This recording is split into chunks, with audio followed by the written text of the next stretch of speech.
All right, let's get right into it. For as long as we can remember, we've all heard the same thing. Cash is king, right?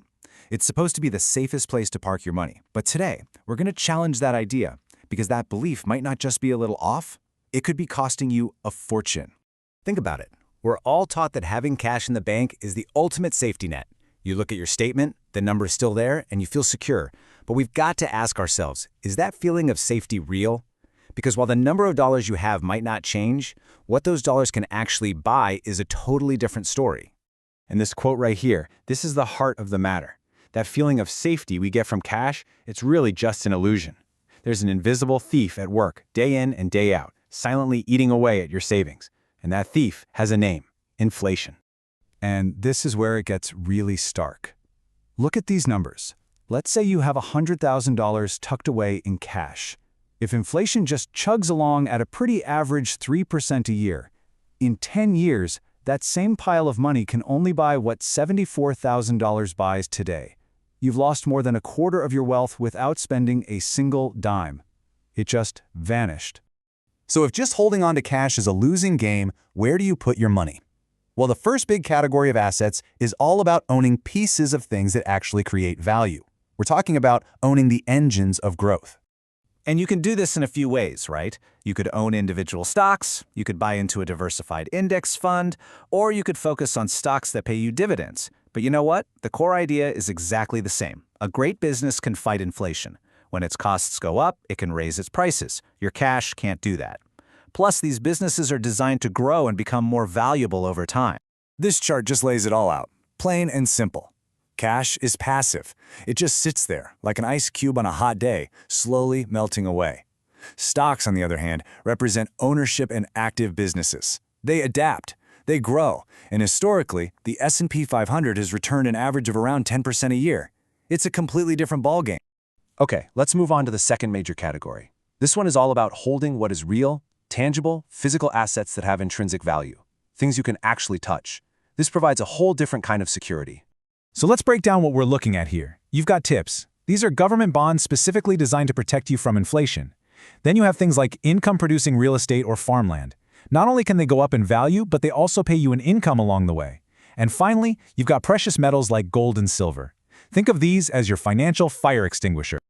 Now, this is a super important point. Gold and silver don't create anything. They don't pay you rent or dividends.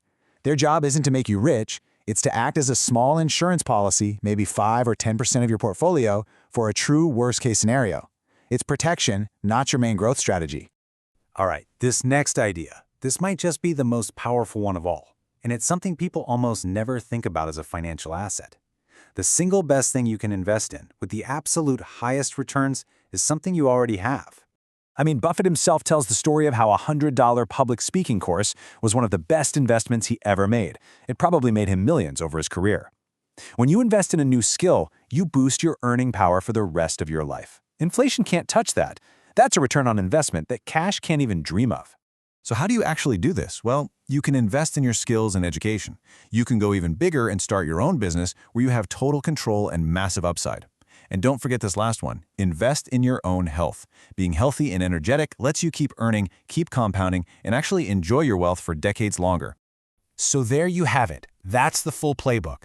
It's not about finding one magic asset. It's about building a diversified fortress for your wealth, owning businesses, holding real things, and most importantly, investing in yourself. Okay, so after hearing all that, the big question on everyone's mind is probably, so should I just get rid of all my cash? And the answer to that is a very loud, very clear no. You absolutely need some cash. And here's the rule of thumb, and this is non-negotiable. You need to keep 3 to 6 months of your essential living expenses in cash, somewhere you can get to it easily.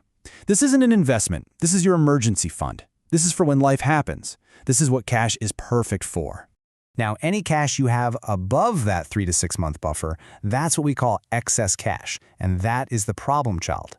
That money isn't your safety net. That's the money that's just sitting there getting eaten alive by inflation year after year.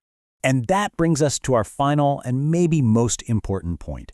This is all about a fundamental shift in your mindset, from just holding on to your cash for dear life to actively putting it to work to create real, lasting wealth. So let me ask you this. What do you think the real risk is when it comes to your money? For most people, the first thing that pops into their head is the stock market crashing. But is that really the biggest danger you face? See, the ups and downs of the market, that's what feels risky. It's scary to watch.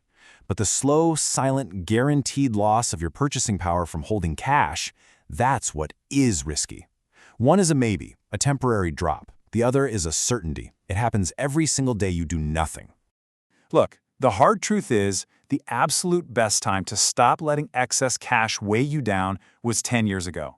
Every year that goes by is a year of growth you can never get back. It's another year where that invisible thief got a piece of your future. But you know what? You can't change the past. The good news is the second best time is right now. Today, you can make a new decision right here to start putting your money to work and building a more secure future. At the end of the day, it's all about this.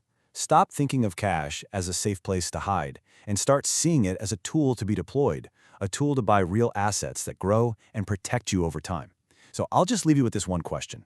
What's one small step you can take today to move from just saving cash to actually building wealth?